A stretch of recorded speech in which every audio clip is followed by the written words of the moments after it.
Jai Shriman Narayan. Jai Shriman Narayan. Jai Shriman Narayan. I want to pay my obeisances to my spiritual master, Srimad Jagadguru Sudarshan Acharya Ji Maharaj. I pay my obeisances to Lord Sri Ramanuj. I pay my obeisances to Mother Lakshmi. And I pay my obeisances to Lord Sriman Narayan. I welcome all of you here physically at the Sri Narayan Dham to our Sunday satsang. And I welcome all of you locally, nationally, and internationally that's watching this discourse on live feed from wherever you are. Our tradition or institution starts from Mother Lakshmi, and that is why we are called Shri Sampradaya.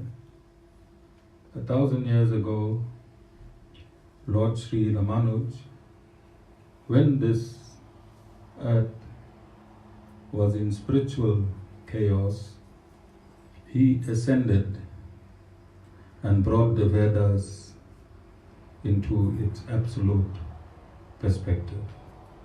So Lord Sri Ramanuj is the first and foremost Guru of the Sri Vaishnavism institution or Sampradaya. From Lord Sri Ramanuj, various other Sampradayas or institution sprang. Taking all of this into consideration, I am expounding the Bhagavad Gita as absolutely translated and commented by Lord Sri Ramanuj. In this translation and commentation, there is absolutely no bias, as Vishesh Advaita is Vedanta and Vedanta is Vishesh Advaita. Lord Sri Ramanuj lived for 120 years and he passed on 880 years ago. To verify his absoluteness in presenting Vishesh Advaita as the absolute teachings of the Veda, his body remains even today in Sri Rangam in his natural form. This retention of his body is to validate to the world that the Sri Ramanuj Sampradaya is absolute from every direction. It is not a sentiment or an emotional commentary, it is the absolute commentary as breathed by Lord Sriman Narayan himself. Coming back to the actual Bhagavad Gita and a recap, after 10 weeks of discourses, we are only on verse 4 of chapter 1. The reason is that the Bhagavad Gita and the meanings of the Bhagavad Gita cannot be fathomed. It is bottomless. And saints and sages take their births in various places according to various times and discuss the Bhagavad Gita as per their country, their nature, their language, and their specific relations with themselves, their families, and the world. I take no credit in any of the information that I am giving you. This information was breathed by God Himself.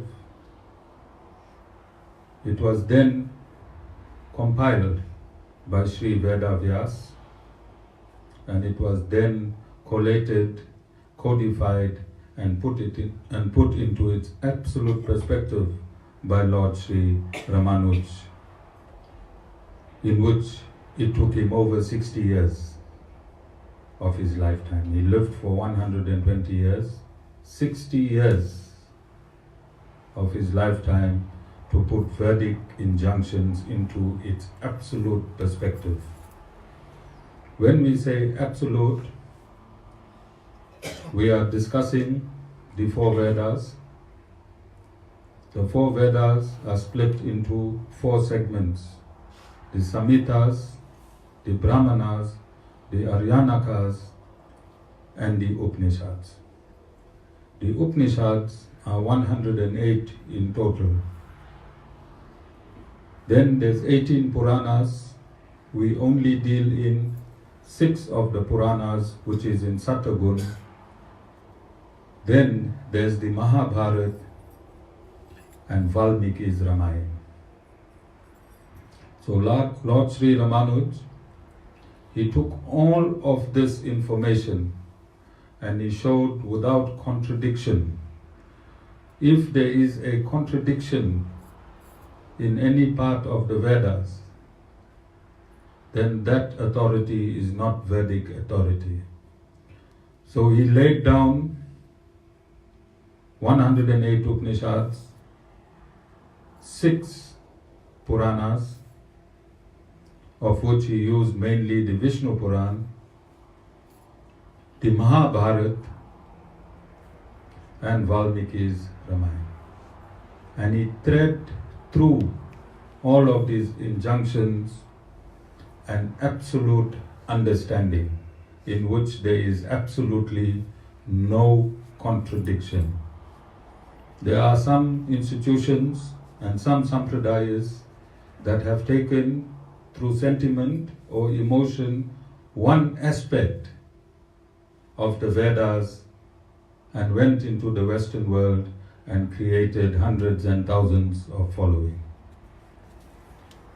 The Sri Vaishnava Sampradaya of Lord Sri Ramanuj, through his philosophy which later became known as Vishishadvaita, there is no sentiments or emotion involved. It is a total collation of absolute Vedic injunction in perfect harmony and synthesis. It is this perfect knowledge that I am going to deliver to you today.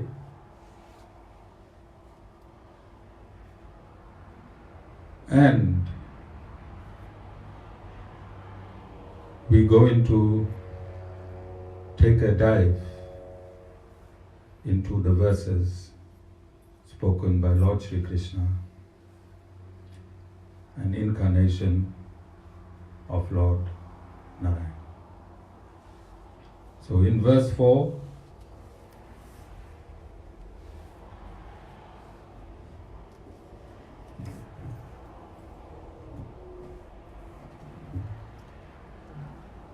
of chapter 1. In verse 1, just to recap, Dhritarashtra asks Sanjaya, who was given divine vision, to explain to Dhritarashtra what is happening at Kurukshetra, which is many, many miles away. So Sanjaya, like I am broadcasting today live, this discourse is being broadcast around the world. 5,000 years ago, Srila Vedavyas gave Sanjaya divine vision, so he could see into the battle of Kurukshetra and explain to Dhritarashtra exactly what was happening on the battlefield. And he didn't give him just that seeing power, he gave him ability to read the mind of all the role players in the battle. So Sanjaya could get into the psyche of every individual at Kurukshetra, and through reading the mind and the emotion of everyone on the battlefield, he gave a report to Dhritarashtra. And the very first question Dhritarashtra asked him, which took up an entire discourse, is what is my people doing and what is Pandava's people doing. And I stated that as soon as my comes in, then there is problems starting from your house. The word my creates the biggest problem starting from your house. Then it goes into your work, then it goes into society, then it goes into the country as a whole, and then it goes into the entire world. Just one word, my. Because when the word my is used, immediately it means you are partial. And when you are partial, then you will also be partial to the truth. And partial truth is untruth. Because truth has to be absolute. Half a lie cannot be half a truth. Truth is absolute. So he endorsed that this battle was his. Had he not taken this stance of my from the very beginning, they would have averted this battle at Kurukshetra. So because he was partial to his son, and because he was partial to his son, whether his son was right or wrong, his son was right. Whether his son was right or wrong, his son was right. And we had experiences of this in our family, in our friends, at work. This is a daily experience, being experienced from people. Remember, the Bhagavad Gita is not for a particular religion. The Bhagavad Gita is not Hindi for Hindi people. The Bhagavad Gita is for all of mankind. And these problems attack all of mankind. The third verse, who remembers that verse 3?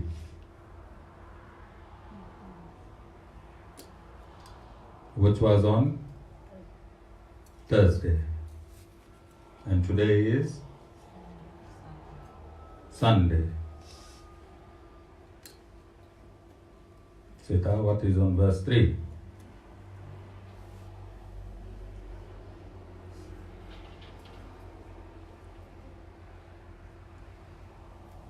Verse 3, when Duryodhan looked at Arjuna's army, and I explained that Duryodhan's army was 40% greater than Arjuna's army. 40% greater than Arjuna's army, but when Duryodhan looked at Arjuna's army, he became insane with fear. And why did he become insane with fear? They had God on their side. Because Lord Shri Krishna was on the other side. And on whichever side God is, that side is the absolute truth. It does not matter how many people are on that side. Generally, honest and truthful people are very few. And God will be on the side of a very few. But whichever side God is on, that side will eventually win. And this fear struck him. Although he was 40%, his army was 40% greater, whichever side God is on, and those people that He is with will always be united because they are pure. Unity comes in purity. Fragmentation comes in unrighteousness. So on Duryodhan's side, although he had 40% greater than Arjuna, because there was no purity and no unity, that army was weak. Because weakness comes from disunity and strength comes from unity. That was on verse 3. So let us look at verse 4.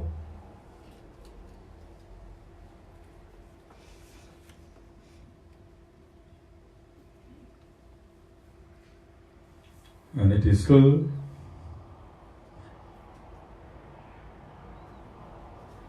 Duryodhan speaking.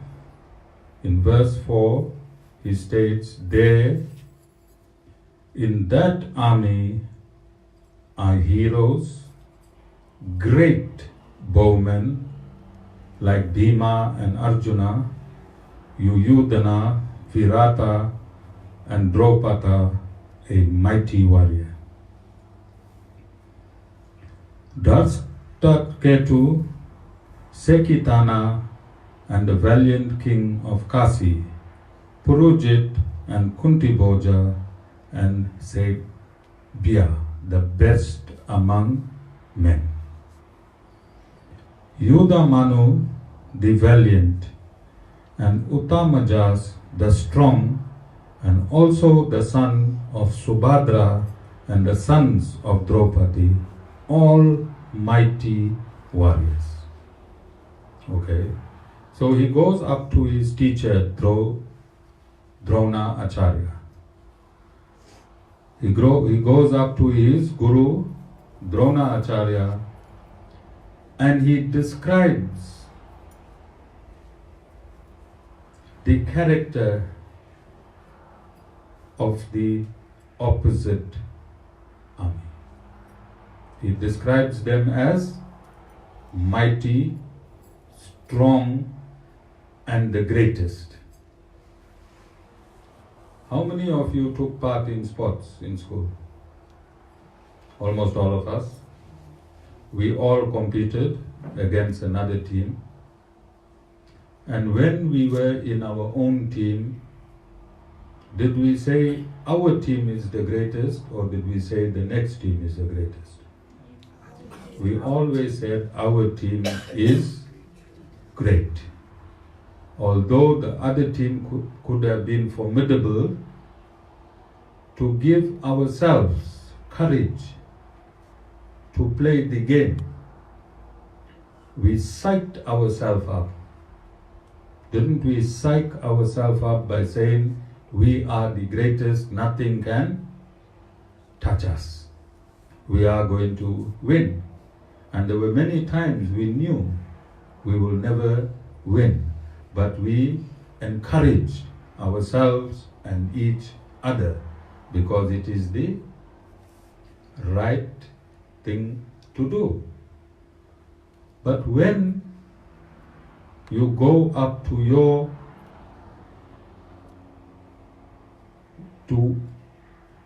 own team, one of the leaders in your own team, and you give credence to the next team, what are you doing?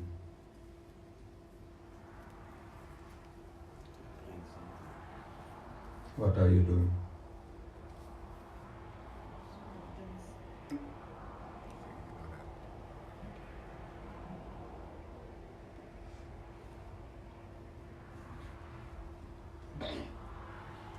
Demoralizing the team. You demoralizing your team, and when you doing it to your guru, and your guru will have capacity to know everyone. In this war, don't you think everyone knew each other? Was there any reason for Duryodhan to go up to Dronacharya and identify specific people?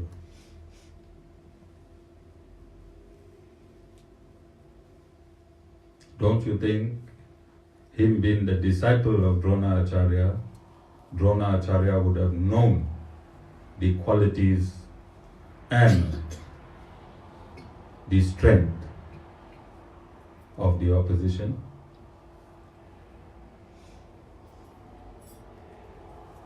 So what did he try and plant into the mind of Duryodhan, of Dronacharya?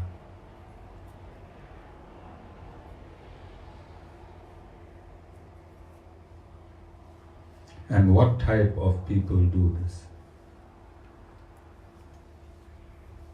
Doubt. Yes. From doubt and fear arises what? Anger. So he wanted to plant fear and doubt into Dronacharya so that whatever partiality Dronacharya had, because Arjuna was also his disciple, and whatever partiality he had against Arjuna, he would lose it through anger. So he tried to shrewdly, remember the unrighteous is very shrewd. The unrighteous is very shrewd. They may look dumb, but they're always calculating. Tivesni?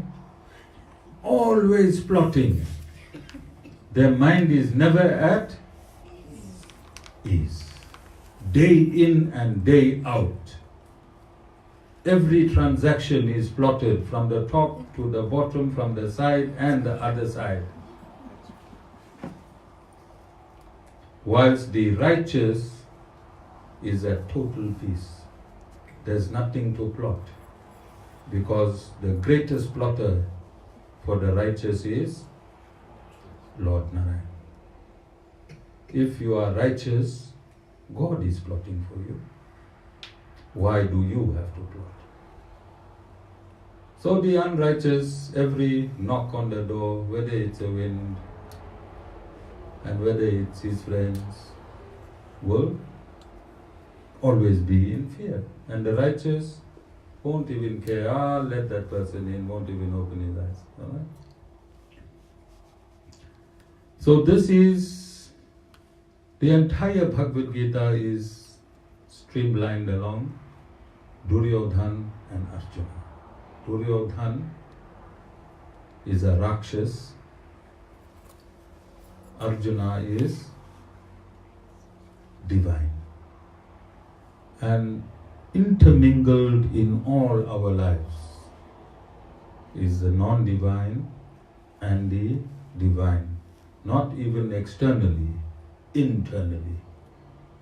When we walk out of this satsang, for 3 hours we can become non-divine. For 8 hours we can become divine. For next 5 hours we become non-divine, and that's how our 24 hours is made up. One person, Kurukshetra, residing in your own mind. In your own mind. So before we worry about the Kurukshetra outside, it is advisable to destroy the Kurukshetra inside. Because this war inside has been raging since time immemorial. It continues to give us bodies. This battle took place 5,000 years ago. This creation, this cycle of creation is 155 trillion years. the total creation of this cycle is 311 trillion 40 billion years. So if only half of creation has elapsed, how many more bodies do you think we're going to take in 155 trillion 40 billion years more to go before this creation ends? And that battle of Kurukshetra only leaves you when you surrender fully to the Supreme Personality of Godhead. As long as you don't surrender to God,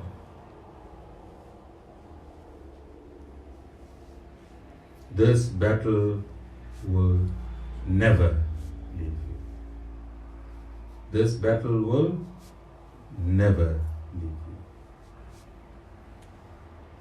This creation is created with the sum total of all our karmas. This creation, this 28th Kali Yuga we are in, this 28th Kali Yuga we are in, God uses all our karmas combined and creates this material universe.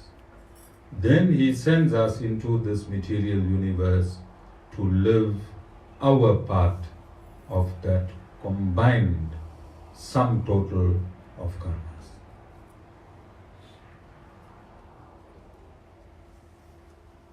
Nothing is a coincidence. Nothing is a coincidence.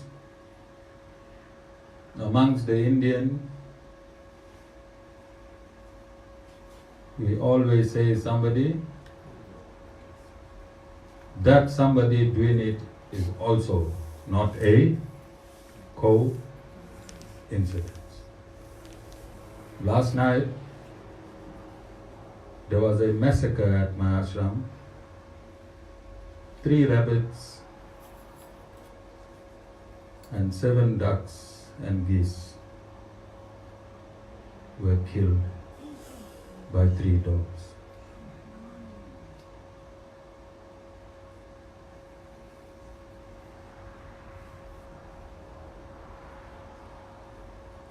That too is not a coincidence. Any life that expires from a body on ashram premises goes straight to Vaikuntha, whether it's a plant, an ant. So it was in the karma of those that's left the body. From the material side, we are wincing. But from the spiritual side, these animals will never suffer in a material body ever in their life. They are gone home.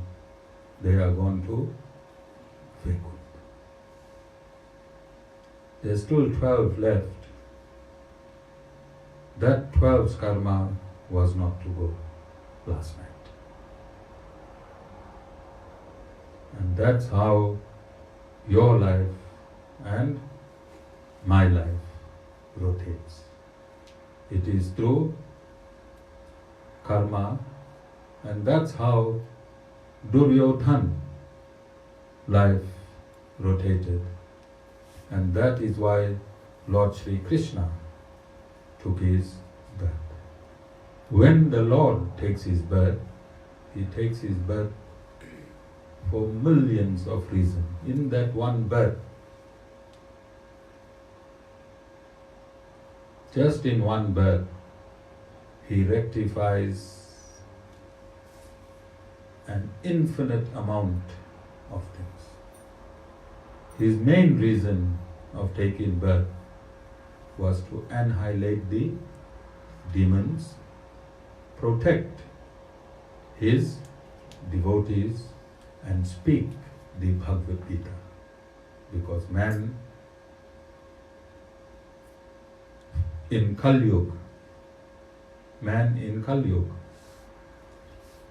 has very short memory. Originally, the Vedas is spoken by a spiritual master to man, and just in one hearing, man understands the entire Vedas. In Kali Yuga, man only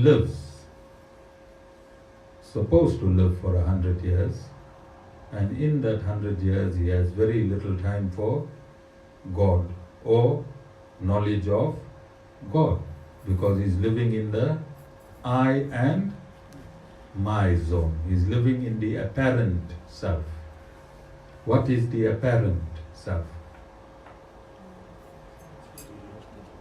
He has created a false identification with the body, and he believes he is the body, and that is the apparent self. It's not the real self. So Lord Sri Krishna and his energy, Arjuna, took the birds to enlighten man through the Bhagavad Gita on how to live in this material world.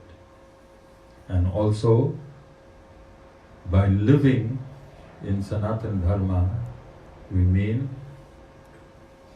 dying.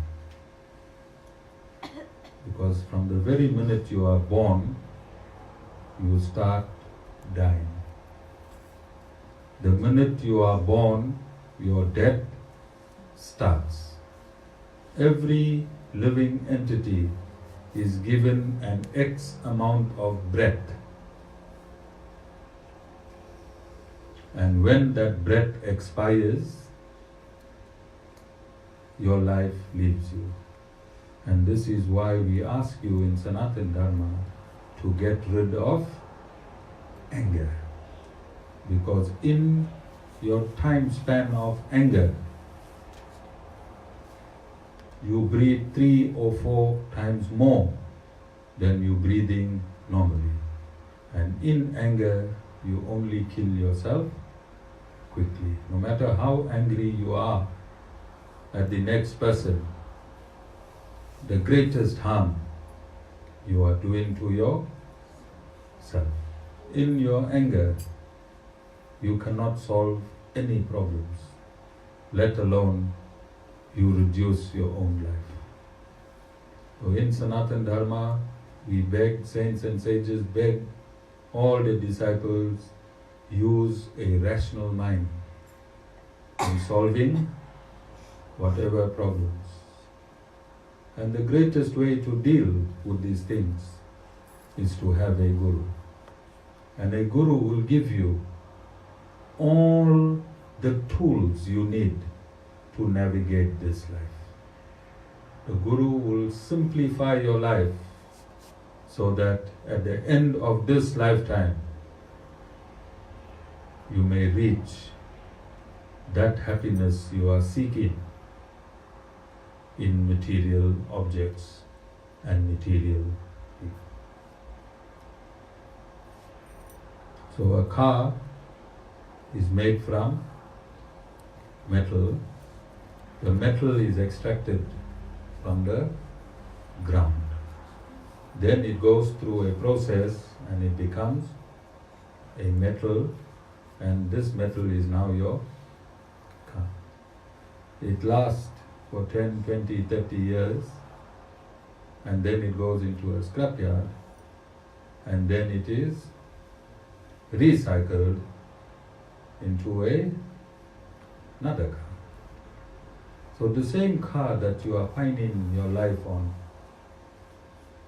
was not there yesterday and will not be there tomorrow.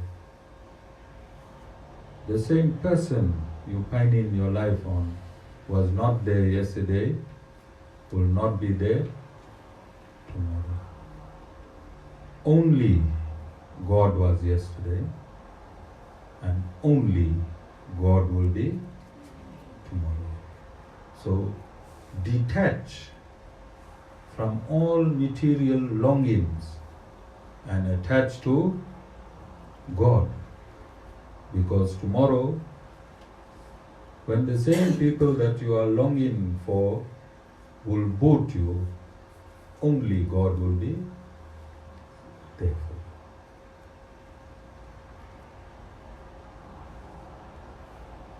you. No contract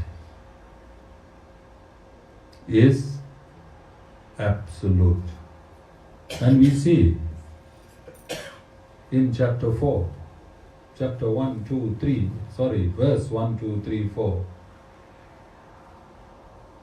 This war was not to take place because there was an agreement between Arjuna and Duryodhan, the Pandavas and the Kauravas, that the Pandavas go for exile 12 years and live incognito for 1 year, and when they come back, they will be given half the kingdom.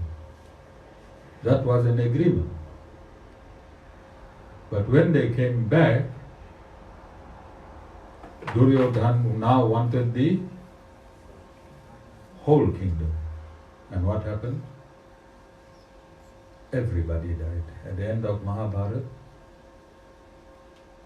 all his 100 brothers and his father and grandfather all gone through greed. Through greed. Who was left? Only God. Only God. So the message is clear. Do not attach yourself to any materialistic entity or being,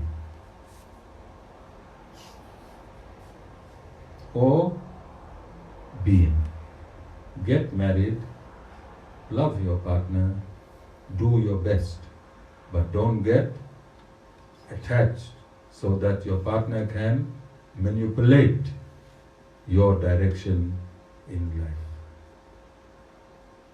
You understand? Because in the next lifetime, she'll be with someone else as per her karmic spreadsheet of this lifetime, and you will be with someone else as per your karmic spreadsheet of this lifetime. So love without attachment. And it can be done. It can be done. You can love without attachment. And as you love your husband or as you love your wife, love everyone, and that is pure love. That is pure love. Love plants, love insects, love animals, and Natasha, love your future boyfriend the same. And when you love universally, you'll never get attached. Because my is killed when you love others. My is killed when you love ours. And if Duryodhan looked at the kingdom as ours, then he would have said that your father and my father are brothers. I take one half and you take one half. It is ours. But Duryodhan wanted it as my, and Dastaratra wanted it as mine. In righteousness, there's only ours. And in unrighteousness, there is only mine. And when there is mine, God will give you all the material things you want. Yes, let's test this.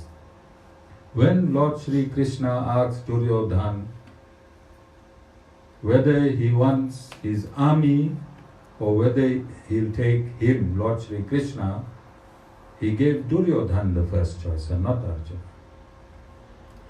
What did Duryodhan take? Army. And Lord Shri Krishna said, on whoever side he will be, he won't fight.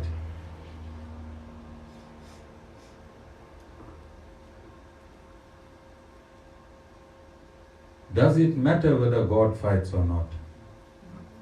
The fact that He's on your side is all that counts. Is all that counts.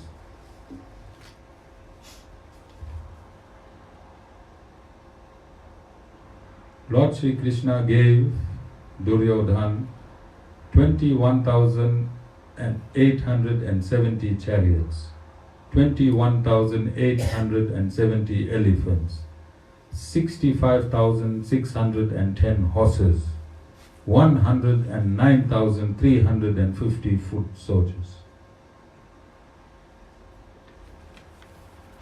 He gave him all the material opulence he had. His Narayani army.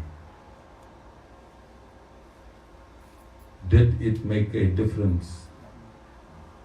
I counted for you. I'm giving you stats from the Mahabharata. Did it make a difference in the war? Because whichever side God is, that is the side you have to be. And being on God's side is the hardest side. Your wives will obstruct you, your husbands will obstruct you, your children will obstruct you, your grandchildren will obstruct you, your friends will obstruct you, because the minute you put your mind on God, nobody will like you. Very few people will like you. And you'll notice it in your own family. Tell people, I go to a guru. The minute your family knows you got a guru, see, nobody like her now. Instead of finding out how her life changed coming to a guru, like Duryodhan, they will start planting seeds in the rest of the family to hate you. To hate you. Because why? The demonic mind and the demonic heart is very weak. It is difficult for a demonic heart to embrace God. Look at how difficult it is for Duryodhan. Lord Shri Krishna is his cousin, is he not?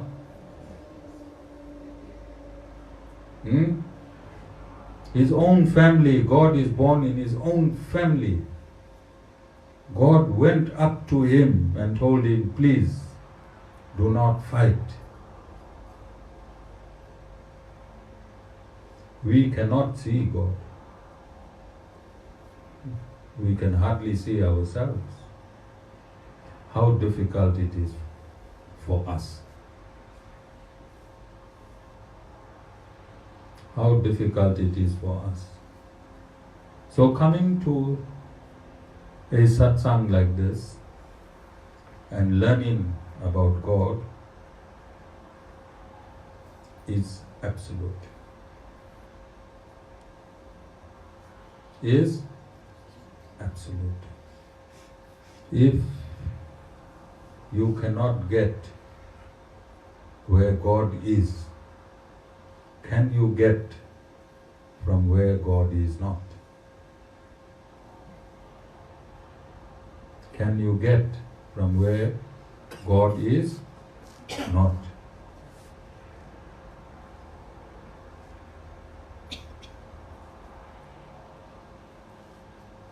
So beware, and most of you got burnt already from your families for being in satsang. Is it not? Yeah, those of you that's with me for a while, family has booted you because you're going through that guru. Family doesn't want that honey that you're getting. Family, because they have no merits to get that honey. Few people have merits to be under the shelter of a bona fide spiritual master at a time.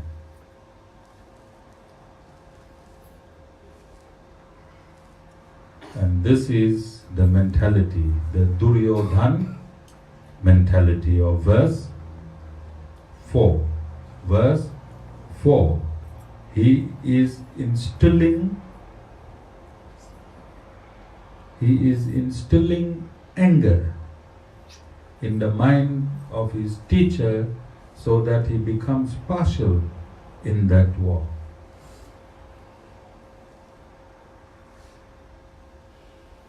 Don't we do this? Haven't you all experienced at work where you are about to get a promotion and people know you get in that promotion? Somehow when you go into that interview, there are so many things that you didn't know about yourself that they interview us. So many concocted things just to sully the mind, muddy the mind so that you don't get the job. 5,000 years ago, relevant, today, relevant. And I always bring my own experiences into my discourses, so we give this discourse life. So I had a mother and daughter in my satsang. And I kept telling the mother that your daughter is a manipulator. And one day your daughter is going to boot you and you will be on the streets if you don't put your own daughter right. Whether her daughter is right or wrong, her daughter is right. Her daughter is right.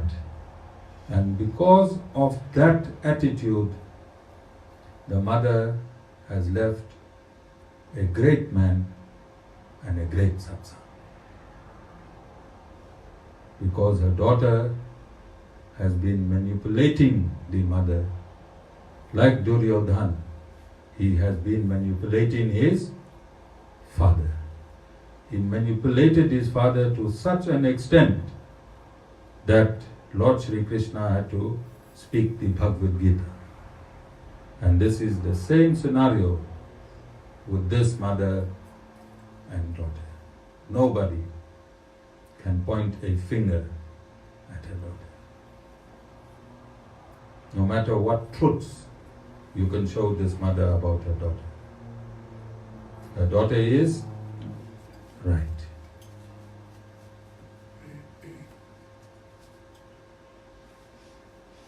So, everyone, both here, those that are watching this discourse, and those that's going to be watching this discourse in the future, I am giving these discourses in this simplified manner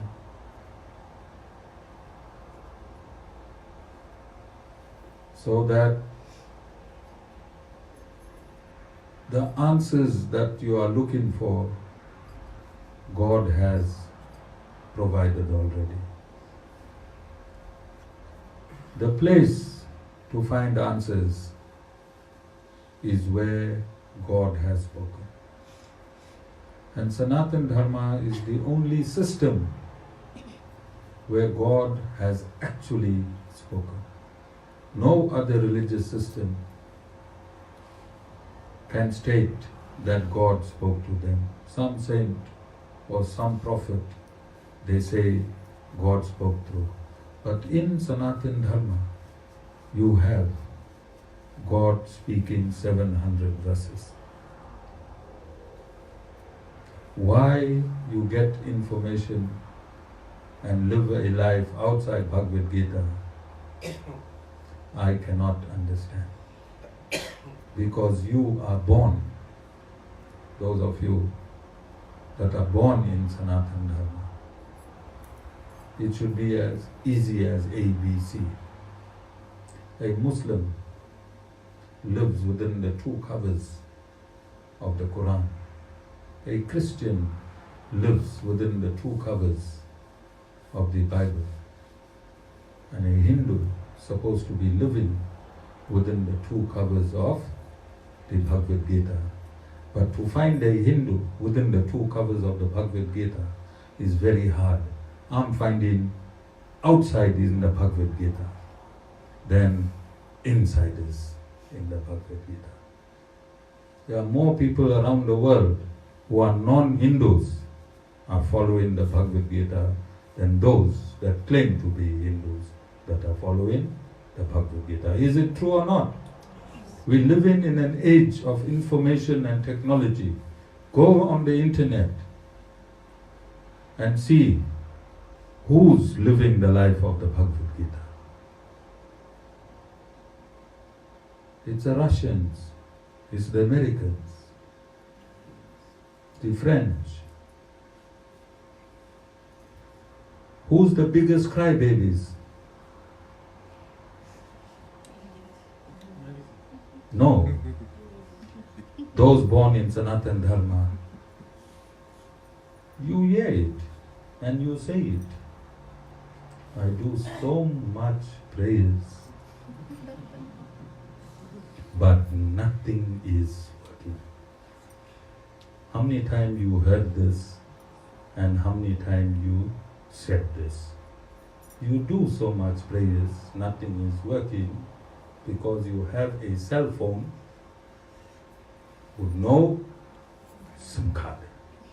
And you can take a cell phone and phone and talk and talk and talk and talk.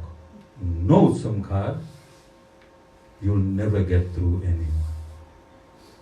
If you don't follow the Bhagavad Gita, you'll never get through God. God prescribed. When he took his birth, how many of you believe here that Lord Shri Krishna is God? Put your hands up. Sita, you don't believe. Lord Shri Krishna is an incarnation of Lord Shri Ramanuj. Yes. So if Lord Shri Krishna is God and he spoke the Bhagavad Gita, if you want to know about God, where you will find out? Bhagavad Gita. But where are you finding out? From your grannies, your grandfathers, and the tradition that they brought into this country. Do you know that your great-grandfathers jumped a ship in India and came to South Africa to be great businessmen? Do you know that?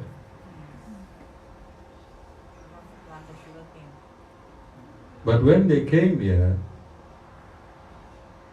they were enslaved. They were enslaved. So what was their mindset? Firstly, to jump a ship in India and leave your whole family for a better future in another country. Who are you? You understand? We have to be realistic. I'm South African. And this goes to my great-grandfather as well. He must not have been a very, very brilliant man in India, and he was not doing well in India for him to find wellness to leave his family If there is a ship in Durban Harbour now telling you to go to a country where you're going to be prosperous, who is going to jump in that ship? People that are solid, or all those people in Point Road? Realistically, who's going to jump that ship? Because they have no life. So coming to this country with that mentality and then being enslaved, what traditions you think they concocted in their head?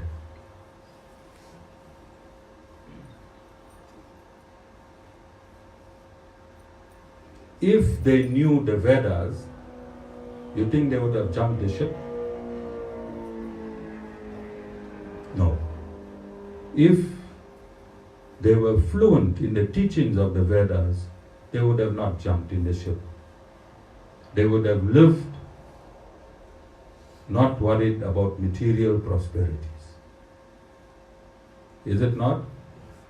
So they jumped the ship, which means they were not fluent with the Vedic injunctions.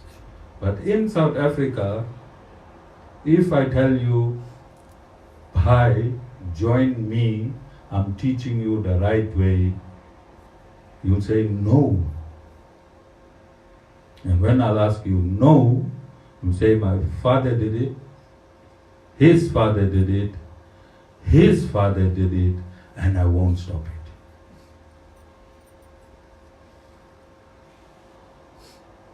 Where did his father learn it?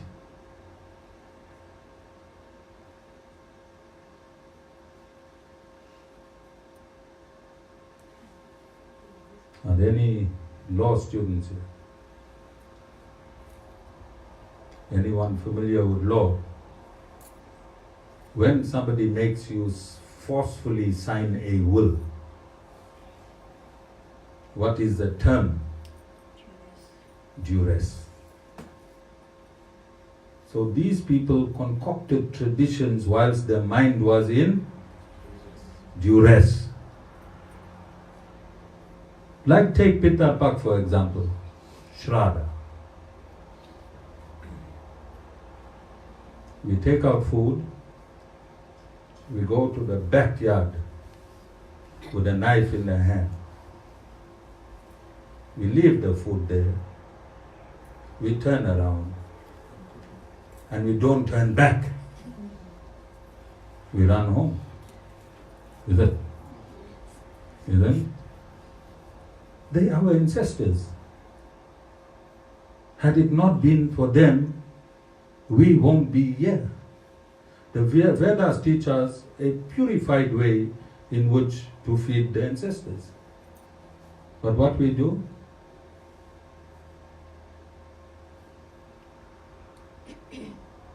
Through this duressed mind, we feed them from tradition. This tradition is stronger than God. Take a man out of his tradition and tell him follow the Bhagavad Gita.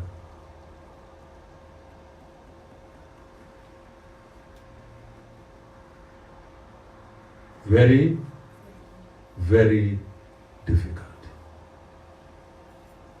And this is why Duryodhan, the cousin of Lord Sri Krishna, found it so hard to follow God in his own household. In his own household. So be strong and use common sense and logic. Common sense and logic. And in this world, you can really use common sense and logic. How? Information age of technology. If you want to know what the Vedas say about Shraddha ceremony, you write Shraddha ceremony and in 2 seconds you got the information. This is what the Vedas say how you should perform your Pitta Pak Puja.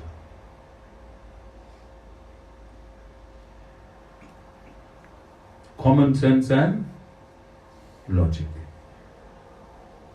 Because my Guru said, Swami Sudarshanacharya Ji Maharaj, that if you do not do the Pitar Pak Puja right, your ancestors curse you. Your ancestors curse you. And when you do it right, their blessings is 100 times greater than the blessings of Devis and Devtas. And where did my Guru get this information from? The Garud Puran, which is a link of the Bhagavad Gita.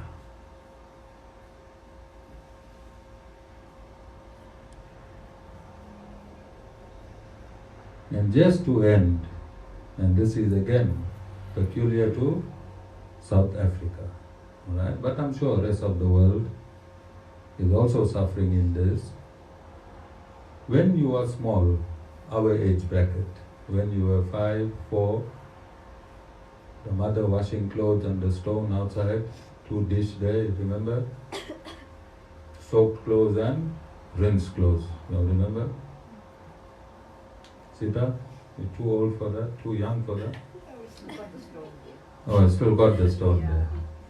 And then the mother will say, A for apple, Ba for banana, K for carrot.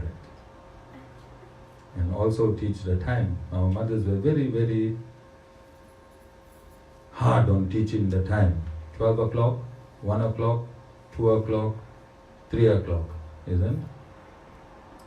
Mothers taught us time and alphabets. They weren't very, very educated, but they made sure we are educated. So your mother taught you as per tradition. But when you went to school, the A, Ba and Ka disappeared. What the teacher taught you now? A, B, C. How many of you told the teacher, I don't want to learn what you're teaching me, I want to learn how my mother taught me? A, Ba and Ka. I'm using logic. When it was necessary to learn from your parents, you learned. When the next learning was superior than the learning from your parents, what you're supposed to do? Detach from the parental learning and attach to the superior learning. Isn't that logic? Logic? Common sense? But because we are lazy, for everything else, South African Hindus won't follow their parents. Girls, when the mothers told them don't wear shorts, they wear shorts. Girls, when the mothers told them don't put lipstick, they put lipstick. Girls, when the mothers told them don't go out with that boy, they went out with that boy. And the same story for boys. When the parents said, Satish, don't smoke, Satish went and smoked. When Satish's parents told him, don't drink, he went and drank. And when they told him, don't marry that girl, he went and married that. Never listen to the parents. And those are times where you really supposed to listen to your parents. They were giving you quality advice you didn't take. The only advice you take is that false tradition that they brought into the world. Because you are lazy. You are lazy for the truth. You don't want to embrace the truth. Because if you was a really honest and truthful person, you would have never worn the shorts, you wouldn't have put lipstick, and you wouldn't have went out with that boy. Isn't? That is, you wouldn't have drank, you wouldn't have married Sunita, and you wouldn't have smoked. Isn't? Two is out. Alright? No smoking and drinking. He's admitting because Sunita is not here. We're going to use this tape, it's on video. Okay?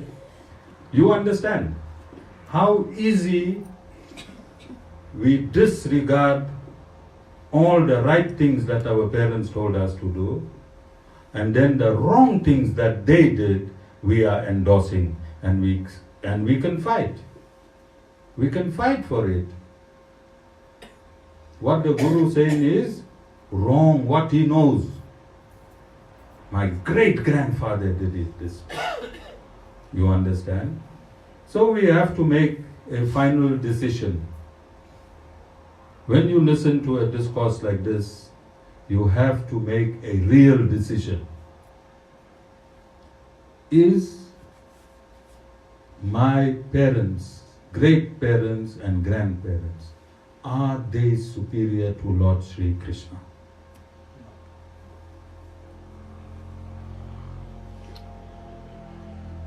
If you feel they are, then go down the road of Duryodhan.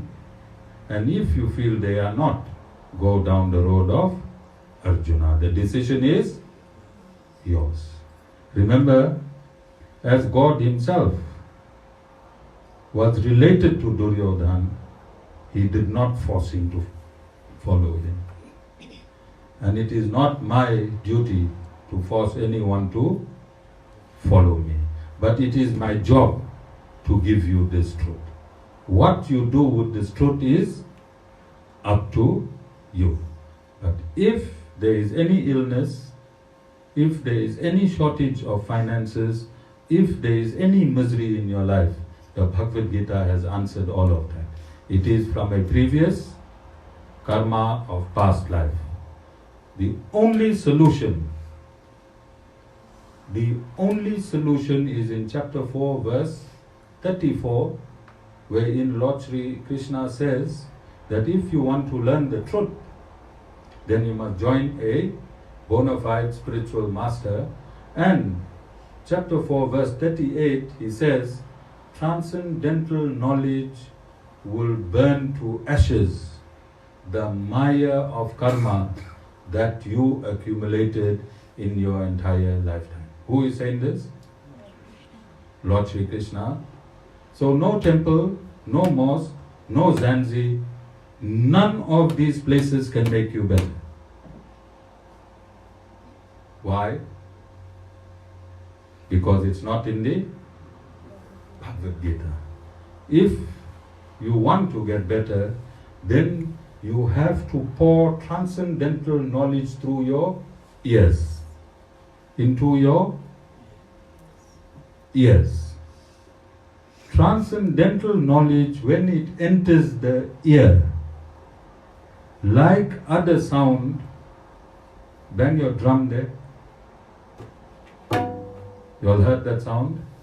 When that sound entered your ear, it got identified as a tabla sound and it got extinguished.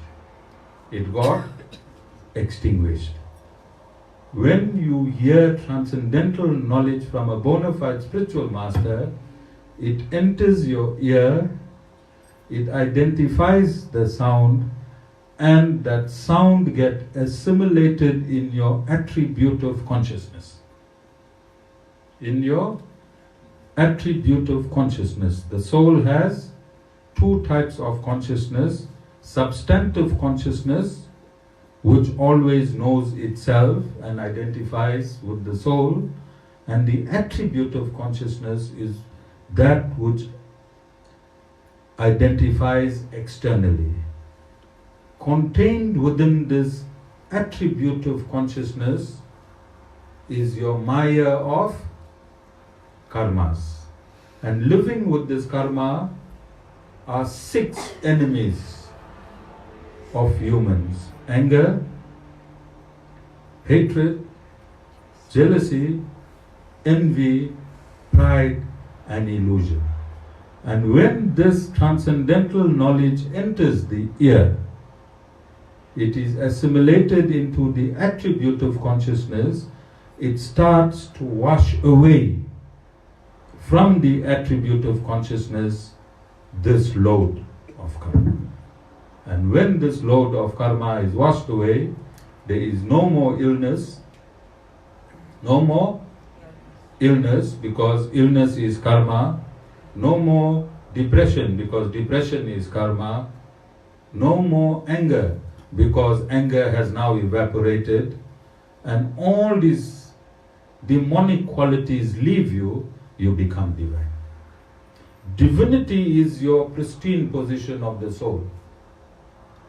Divinity is the pristine position of every soul.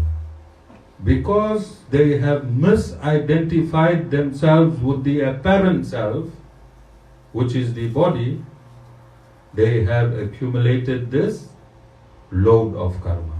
As soon as you identify yourself as the soul and lose your identity with this body, and the word my leaves you, Shanti, my daughter is a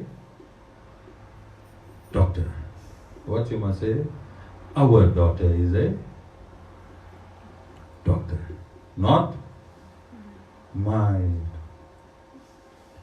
You must not say my money is in the bank. You must say our money is in the bank. You must take the chariot jump. You go to the bank and withdraw our money. Every saint has a, and every sinner has a Jai Shriman.